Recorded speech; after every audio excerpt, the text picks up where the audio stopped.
निर्जर कविता की आस्वादन टिप्पणी। रामकुमार वर्मा हिंदी के प्रमुख साहित्यकार है। हिंदी प्रमुख साहित्यकाराണ് रामकुमार वर्मा। उनका जन्म 1905 को मध्य प्रदेश के सागर में हुआ। അദ്ദേഹത്തിന്റെ ജനനം 1905 1905 मध्य प्रदेश सागर നടക്കുന്നത്। उन्होंने अपनी रचनाओं से हिंदी साहित्य को संपन्न किया। അദ്ദേഹം തന്റെ രചനകൾ കൊണ്ട് ഹിന്ദി സാഹിത്യത്തെ സമ്പന്നമാക്കി। अंजलि, हिमहास, निशीथ आदि മുതലായവ उनकी प्रमुख रचनाएं हैं। അദ്ദേഹത്തിന്റെ प्रमुख രചനകളാണ്। പത്മഭൂഷൺ, ദേവ് പുരസ്കാർ ആദി പുരസ്കാർ से वे सम्मानित हुए। അദ്ദേഹത്തിന് ലഭിച്ചിട്ടുള്ള അവാർഡുകളാണ് പത്മഭൂഷൺ, ദേവ് പുരസ്കാർ। 1990 में उनकी मृत्यु हुई। 1990 അദ്ദേഹം മരണപ്പെട്ടു। അപ്പൊ ആദ്യത്തെ 8 വരിയുടെ ഭാവാർത്ഥം നോക്കാം। നിർജർ ഉൻകി ഛായാവാദി കവിത ഹെ। നിർജർ എന്നത് അദ്ദേഹത്തിന്റെ ആരുടെ രാംകുമാർ വർമ്മയുടെ ഇൻട്രോ പാരഗ്രാഫാണ് നമ്മൾ ആദ്യം, ഇൻട്രൊഡക്ഷൻ ആണ് നമ്മൾ ഫസ്റ്റ് നോട്ട് ചെയ്തത്. ഇനി അതിനുശേഷം രണ്ടാമത്തെ പാരഗ്രാഫായിട്ട് നിർജർ ഉൻകി ഛായാവാദി കവിത ഹെ। നിർജർ അദ്ദേഹത്തിന്റെ ഛായാവാദി കവിതയാണ്। इसमें कवि निर्जर ചർണെ को संबोधित करते हुए कहता है। ഇതിൽ കവി നിർജർ അതായത് ചർണ, നിർജർ എന്താണ് വെള്ളച്ചാട്ടം അല്ലെങ്കിൽ ചർണ, ഇതിനെ അഭിസംബോധന ചെയ്തുകൊണ്ട് പറയുകയാണ്, ഹേ നിർജൻ വൻ കെ നിർമ്മൽ നിർജർ, ഹേ വിജനമായ വനത്തിലെ നിർമ്മലമായ പവിത്രമായ വെള്ളച്ചാട്ടമേ, ഇസ് ഏകാന്ത് ഈ ഏകാന്തമായ ഓർ ശാന്ത വാതാവരണമേ ശാന്തമായ അന്തരീക്ഷത്തിൽ तुम अपना मधुर स्वर നീ നിന്റെ മധുരമായ സ്വരം किसे सुनाते हो ആരെയാണ് കേൾപ്പിക്കുന്നത്? तुम अपने ऊंचे स्थान को छोड़कर नीचे क्यों गिरते हो നീ നിന്റെ ഊഞ്ചേ സ്ഥാൻ ഉയർന്ന സ്ഥാനം ചോടുകർ ഉപേക്ഷിച്ച് നീച്ചെ ക്യോं गिरते हो എന്തിനാണ് താഴേക്ക് പതിക്കുന്നത്? वो कौन सा प्रिय है ആരാണ് ആ പ്രിയൻ प्रियतमन जिसकी खोज में तुम वन वन भटकते रहते हो। जिसकी खोज में खोजना എന്താ അന്വേഷിക്കുക, ആരെ അന്വേഷിച്ചാണ് തും നീ വന വന ഭട്ടക്തെ रहते हो വനത്തോറും ഓരോ വനത്തിലും ഭട്ടക്ന അലഞ്ഞു തിരിഞ്ഞു നടക്കുന്നത്. അപ്പോ ഓരോ വനത്തിലും നീ അന്വേഷിക്കുന്ന ആ പ്രേമി ആരാണ്? अर्थात कवि का मानना है कि निर्जर अपने प्रेमी से मिलने की तीव्र आकांक्षा के कारण, അതായത് ഇവിടെ കവി ഉദ്ദേശിക്കുന്നത് നിർജർ अपने प्रेमी से मिलने की तीव्र आकांक्षा के कारण തന്റെ പ്രേമിയെ കാണാനുള്ള തീവ്രമായ ആഗ്രഹം കാരണം अपना ऊंचा स्थान छोड़कर തന്റെ ഉയർന്ന സ്ഥാനം ഉപേക്ഷിച്ച് नीचे ओर बढ़ रहा है താഴേക്ക് പതിക്കുകയാണ്। കവിയെ സന്ദേശ് ദേത്തെ ഹെ കവി നൽകുന്ന സന്ദേശം എന്ന് പറയുന്നത് സച്ചേ പ്രേം യഥാർത്ഥ സ്നേഹം, ത്യാഗ് ബലിദാൻ और സമർപ്പൺ ആവശ്യക് ഹെ അതായത് സച്ചേ പ്രേം മേം എന്താണ് യഥാർത്ഥ സ്നേഹത്തിൽ എന്താണ് ത്യാഗം, ബലിദാൻ, അതുപോലെ തന്നെ ആത്മസമർപ്പൺ ഇതെല്ലാം ആവശ്യമായിട്ടുള്ള ഘടകമാണ്। ഇവിടെ നമ്മുടെ ടെക്സ്റ്റില് പേജ് നമ്പർ 9 ഒരു ക്വസ്റ്റ്യൻ ഉണ്ട്. അതിന്റെ ഉത്തരം കൂടി ഈ ഒരു പാരഗ്രാഫിൽ നിന്ന് തന്നെ പറഞ്ഞു പോകാം। എന്താണ് ചോദ്യം? നിർജർ അപ്നാ സുമധുർ സ്വർ കിസ്കോ സുനാത്ത ഹോഗാ നിർജർ തന്റെ മധുരമായ സ്വരം ആരെയാണ് കേൾപ്പിക്കുന്നത്? ആരെയാണ്?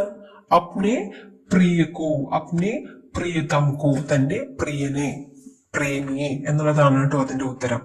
ഇവിടെ ചോദിക്കാൻ സാധ്യതയുള്ള ഒരു ചോദ്യം എന്ന് വെച്ചാൽ അപ്നാ ഊഞ്ചാ സ്ഥാൻ ത്യാഗ് കർ ക്യോं करते हो अधपतन കവിനെ ക്യോं ऐसा बताया അതായത് തന്റെ ഉയർന്ന സ്ഥാനം വരെ ത്യജിച്ച് എന്തിനാണ് താഴേക്ക് പതിക്കുന്നത് എന്ന് ചോദിക്കുന്നുണ്ട്। അത് എന്തുകൊണ്ടാണ് കവി അങ്ങനെ പറയുന്നത് എന്നുള്ളത് അതിനുള്ള ഉത്തരം ലാസ്റ്റ് 2 ലൈൻസ് ആണ് നോക്കുക। अर्थात कवि का मानना है कि निर्जर अपने प्रेमी से मिलने की तीव्र आकांक्षा के कारण अपना ऊंचा स्थान छोड़कर नीचे की ओर बढ़ रहा है। कवि यह संदेश देते हैं कि सच्चे प्रेम में त्याग, बलिदान और ആത്മസമർപ്പൺ ആവശ്യക് है। ഈ ലൈനാണ് അതിന്റെ ഉത്തരം എന്ന് പറയുന്നത്। കാരണം എന്താ കവിക്ക് തോന്നുന്നത് തന്റെ പ്രേമിയെ കാണാനുള്ള തീവ്രമായ ആകാംക്ഷ കാരണമാണ് തന്റെ ഉയർന്ന സ്ഥാനം ത്യജിച്ച് താഴേക്ക് പതിക്കുന്നത്। അങ്ങനെ ത്യജിക്കുകയാണ്, തന്റെ ഉയർന്ന സ്ഥാനം ത്യജിച്ചാണ് താഴേക്ക് പതിക്കുന്നത്। എന്തിന്? अपने प्रिय से मिलने की तीव्र आकांक्षा के कारण തന്റെ പ്രിയതമനെ കാണുന്നതിനുള്ള തീവ്രമായ ആഗ്രഹം കാരണം। അപ്പൊ അതുകൊണ്ട് കവിയെ സന്ദേശ് ദേത്തെ ഹെ കവി നൽകുന്ന സന്ദേശം എന്ന് പറഞ്ഞാൽ സച്ചേ പ്രേമി യഥാർത്ഥ സ്നേഹത്തിൽ ത്യാഗ്, ബലിദാൻ और സമർപ്പൺ ആവശ്യക് ഹെ ഇതെല്ലാം യഥാർത്ഥ സ്നേഹത്തിൽ പറഞ്ഞിട്ടുള്ള ഘടകങ്ങളാണ് എന്നുള്ളതാണ്। അടുത്ത 8 വരി നോക്കാം. कवि आगे कहता है कि कवि മുന്നോട്ട് പറയാണ് विरह पीढ़ा से व्याकुल होकर निर्जर आंसुओं के समान जल बहाता है.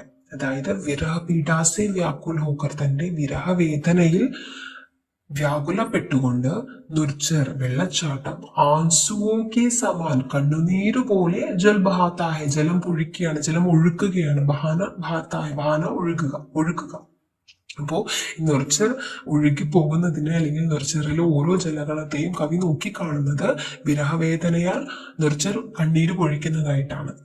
ഓർ അപ്നെ അവിദിത് പ്രിയക്കെ തന്റെ അവിദിത് അർത്ഥം അജ്ഞാതനായ പ്രിയക്കെ പ്രിയന്റെ ചരണോ കി ധൂൾ അതായത് പയർ കി ധൂൾ അതായത് കാലിലെ പൊടിപാത ധൂളി ധോനെ കേലിയെ കഴുകുന്നതിന് വേണ്ടി ആകെ ബഡ്താഹെ മുന്നോട്ട് ഒഴുകുന്നതായിട്ട് കവിക്ക് തോന്നുകയാണ്. അവിദിത് അർത്ഥാത് അജ്ഞാത്. അവിദിത് എന്ന് വെച്ചാൽ അർത്ഥമാകുന്നത് അജ്ഞാത് എന്നുള്ളതാണ്. ഇസ്ലിയെ കഹാ ഗയാ ഹെ അവിദിത് അർത്ഥാത് അജ്ഞാത് ഇസ്ലിയെ കഹാ ഗയാ ഹെ. അവിദിത് അല്ലെങ്കിൽ അജ്ഞാതൻ എന്ന് എന്തുകൊണ്ടാണ് പറഞ്ഞിരിക്കുന്നത് എന്നാണ് പറയുന്നത്. ക്യോങ്കി നിർജർ അപ്നെ പ്രിയ സാഗർ സെ അഭി തക് നഹി മിലാ ഹെ.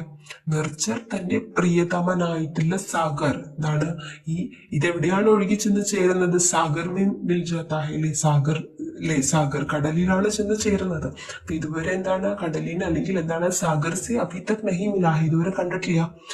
ഉസ്കാ പ്രിയ ഉസ്കേലി അജ്ഞാതോർ ദൂർ ഹെ. അതുകൊണ്ട് തന്നെ നിർച്ചറിനെ സംബന്ധിച്ചിടത്തോളം അതിന്റെ നിർച്ചറിന്റെ പ്രിയതമൻ എന്താണ്? അജ്ഞാതാണ്, അജ്ഞാതനാണ്, ദൂരെയാണ്. ഉസിക്ക് ഖോജ് ഔർ മിലൻ കി ആകാംക്ഷാമേൻ. അദ്ദേഹത്തെ കണ്ടുമുട്ടുന്നതിനുള്ള അല്ലെങ്കിൽ അന്വേഷണത്തിൽ അല്ലെങ്കിൽ കണ്ടുമുട്ടുന്നതിനുള്ള ആകാംക്ഷയിലാണ് നിരന്തരം ആകെ ബഡ്തിരഹത്തായി മുന്നോട്ട് പോയിക്കൊണ്ടിരിക്കുന്നത്. അപ്പോ വരാൻ സാധ്യതയുള്ള മറ്റൊരു ചോദ്യമാണ് പ്രേമിക്കു അവിദിത് കഹനെ കാ കാരൺ ക്യാ ഹെ. അത് ടെക്സ്റ്റിലുള്ള ചോദ്യമാണ്, പേജ് നമ്പർ 10 ഉള്ള ഒരു ചോദ്യമാണ്. പ്രേമിക്കു അവിദിത് കഹനെ കാ കാരൺ ക്യാ ഹെ, അതിനുള്ള ഉത്തരം കൂടിയാണ് ഈ ഒരു പാരഗ്രാഫ്. ക്യോങ്കി എന്താണെന്ന് പറയുന്നുണ്ട് കേട്ടോ. ഇനി मार्ग में छोटे बड़े पत्थरों से टकराने पर भी वो क्षण भर के लिए नहीं रुकता. മാർഗമേ വഴിയില് ചോട്ടെ ബഡേ പത്ഥറോസി ചെറുതും വലുതുമായിട്ടുള്ള കല്ലുകളുമായി ടക്കറാനെ പർവി കൂട്ടിമുട്ടുന്നുണ്ട്. ഒഴുകുന്ന സമയത്ത് എന്താണ് ഇത്? വഴിയിലൂടെയുള്ള കല്ലുകളിലെല്ലാം തട്ടിത്തടഞ്ഞു തന്നെയാണ് മുന്നോട്ട് ഒഴുകുന്നത്. നഹിറുക്ത, പക്ഷെ എന്താണ് അതൊരു നിമിഷ നേരത്തേക്ക് പോലും എന്താണ് നഹിറുക്ത നിൽക്കുന്നില്ല. ബൽക്കി അപ്നി ഗതി ബനായ റക്താഹെ, എന്താണ് തന്റെ ഗതി ഇങ്ങനെ മുന്നോട്ട് കൊണ്ടേയിരിക്കുകയാണ്, ഒഴുകിക്കൊണ്ടേയിരിക്കുകയാണ്. നിർച്ചർക്കി സംഘർഷശീലത, അതായത് ഇവിടെ വെള്ളച്ചാട്ടത്തിന്റെ സംഘർഷശീലത, അതായത് എന്താണ് ഇങ്ങനെ പോരാടുന്നതിനുള്ള സ്ട്രഗിൾ ചെയ്യുന്നതിനുള്ള നേരിടുന്നതിനുള്ള ശക്തി, ധൈര്യ, സാഹസ് അവർ നിരന്തര ആകെ ബഡ്തേ രഹനെ ക്ഷമത, നിരന്തരമായി മുന്നോട്ട് പോകുന്നതിന് വേണ്ടിയിട്ടുള്ള ക്ഷമത, കപ്പാസിറ്റി, കഴിവ് പ്രകട ഹോതി, ഇതെല്ലാമാണ് ഇതിലൂടെ പ്രകടമാകുന്നത്. ബാധാവും സെ ടക്രാനെ പർ ഭി, ബാധ എന്താ? തടസ്സങ്ങള്. അപ്പൊ ഈ വഴിയിലൂടെയുള്ള പത്ഥർ, അതിനെയൊക്കെ ബാധ അതായത് തടസ്സമായിട്ടാണ് കവി പറയുന്നത്.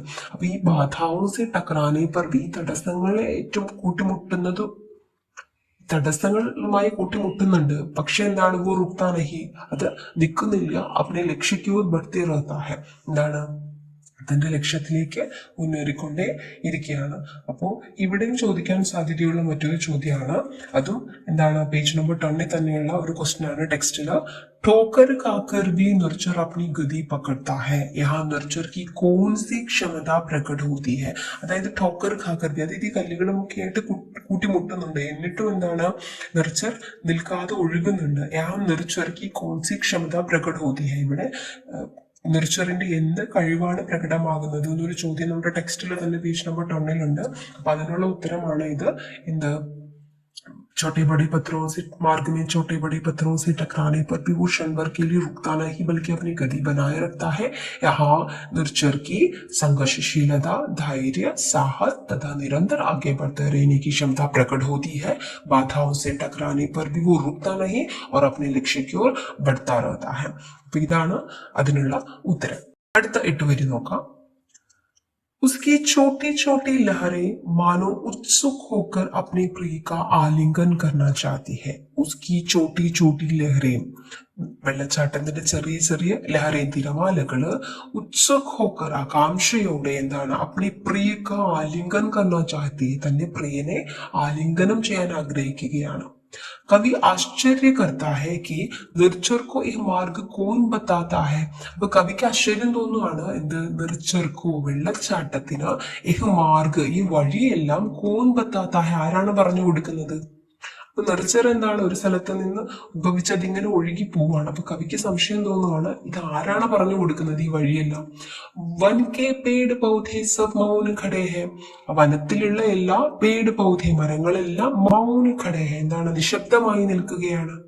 कोई भी रास्ता नहीं दिखाता है ആര് തന്നെയും വഴി പറഞ്ഞു കൊടുക്കുന്നില്ല. മൗൻ ഖടേ ഹെ നിശബ്ദമായി നിൽക്കുകയാണ്. इससे कवि संदेश देते हैं कि जीवन में हमें भी दूसरों पर निर्भर रहने की बजाय अपना मार्ग स्वयं ढूंढना है. അതായത് ഇവിടെ കവി നൽകുന്ന സന്ദേശം എന്ന് പറയുന്നത് ജീവൻ ജീവിതത്തിൽ ഹമേ ഭി നമ്മളും എന്ത് ചെയ്യണം ദൂസറോ പർ നിർഭർ രഹനേക്ക് ബജായ് മറ്റുള്ളവരെ ആശ്രയിച്ചിരിക്കുന്നതിന് പകരം അപ്നാ മാർഗ് തന്റെ മാർഗം സ്വയം ढूंढना है സ്വയം അന്വേഷിക്കേണ്ടതാണ്. ഇവിടെ വരാൻ സാധ്യതയുള്ള ഒരു ചോദ്യമാണ് കോൺ തുമേ പഥ് ബദ്ലാത്താ ഹെ മൗൻ ഖടേ ഹെ സബ് തരുഗൺ. അതായത് എന്താണ് ആരാണ് നിനക്ക് ഈ വഴിയെല്ലാം പറഞ്ഞു തരുന്നത്. എല്ലാ വൃക്ഷഗണങ്ങളും മൗനമായി നിൽക്കുകയാണ്. ആശയം വ്യക്തി കീജി എന്നൊക്കെ പറഞ്ഞിട്ട് ചോദിക്കാം എന്താണ് അതിലൂടെ കവി എന്താണ് അർത്ഥമാക്കുന്നത് ആശയം വ്യക്തമാക്കാനൊക്കെ. അപ്പൊ അതിനുള്ള ഉത്തരമാണ് ഇത്. എന്താണ് कवि പറയുന്നത് कवि ये संदेश देते हैं कि जीवन में हमें भी दूसरों पर निर्भर रहने के बजाय अपना मार्ग स्वयं ढूंढना है. ഇനി നിർച്ചർ പർവ്വതസെ നീച്ചേ ഗിർക്കർ. ഈ നിർച്ചർ എന്താ ചെയ്യുന്നത് പർവ്വതത്തിൽ നിന്നും താഴേക്ക് പതിച്ച് കളകളനാഥ് കർത്തേ ഹുവേ ബഹുതാ ഹെ. കളകളനാഥത്തോടു കൂടിയാണ് ഒഴുകുന്നത്. ഉസ്കാ കളകളനാഥ് ആ കളകള ശബ്ദം പ്രേമിക്ക് പ്രതി ഉസ്കാ പീഡ ഓർ പുകാർ ഹെ. തന്റെ പ്രിയനോടുള്ള അല്ലെങ്കിൽ ആ വിരഹത്തിലുള്ള പീഡ വേദന അല്ലെങ്കിൽ പുകാർ ഹെ നിലവിളിയാണ് അല്ലെങ്കിൽ വിളിയാണ്. ഏഹ് പ്രേമിക്ക് മന്മേം പല പലമേ ഗൂജി. അപ്പൊ കവി പറയാണ് ഇതെന്താണ് ആ പ്രേമിയുടെ മന്മേം മനസ്സിൽ പല പലമേ ഗൂജി ഓരോ നിമിഷവും എന്താണ് മുഴങ്ങി കേൾക്കട്ടെ. കൺക്ലൂഷനായിട്ട് നമുക്ക് ഒരു 2 ലൈനും കൂടി എഴുതാം. കവിത ബഹുത് സുന്ദർ ഹെ. ഇത് വളരെ മനോഹരമായ കവിതയാണ്. ഇസ്മേ പ്രകൃതി കാ മാനവീകരൺ ദേഖ് സക്തേ ഹെ. പക്ഷെ ഈ ഒരു കവിതയിൽ നിർച്ചറിൽ എന്താണ് പ്രകൃതി കാ മാനവീകരൺ ദേഖ് സക്തേ ഹെ. പ്രകൃതിയുടെ മാനവീകരണം അതായത് പ്രകൃതിയെ മനുഷ്യന്റെ ചേഷ്ടകളുമായിട്ട് താരതമ്യപ്പെടുത്തിയിരിക്കുകയാണ്. അതാണ് പ്രകൃതി കാ മാനവീകരൺ. അപ്പൊ ഇത്രയുമാണ് കവിതയുടെ ആസ്വാദന ടിപ്പണി. ഈ ഒരു ആസ്വാദന ടിപ്പണി പഠിച്ചാൽ ഒരു ഗുണം എന്ന് വെച്ചാൽ ഇതിൽ നിന്ന് എന്ത് 1 വേർഡ് ചോദിച്ചാലും 1 മാർക്കിന്റെ ക്വസ്റ്റ്യൻ 2 മാർക്കിന്റെ ക്വസ്റ്റ്യൻ ചോദിച്ചാലും എന്താണ് ഷോർട്ട് ക്വസ്റ്റ്യൻ ചോദിച്ചാലും അതിനുള്ള ഉത്തരം ഈ ഒരു പാരഗ്രാഫിന്റെ അകത്ത് നിന്ന് തന്നെ നിങ്ങൾക്ക് എഴുതാൻ പറ്റും എന്നുള്ളതാണ്. ആ ഒരു രീതിയിലാണ് ഞാനിത് പ്രിപ്പയർ ചെയ്തിട്ടുള്ളത്. ഉപകാരപ്പെടുമെന്ന് വിചാരിക്കുന്നു. ഇത്തരത്തിലുള്ള മറ്റു വീഡിയോകൾക്കായി ചാനൽ സബ്സ്ക്രൈബ് ചെയ്യാൻ മറക്കണ്ട.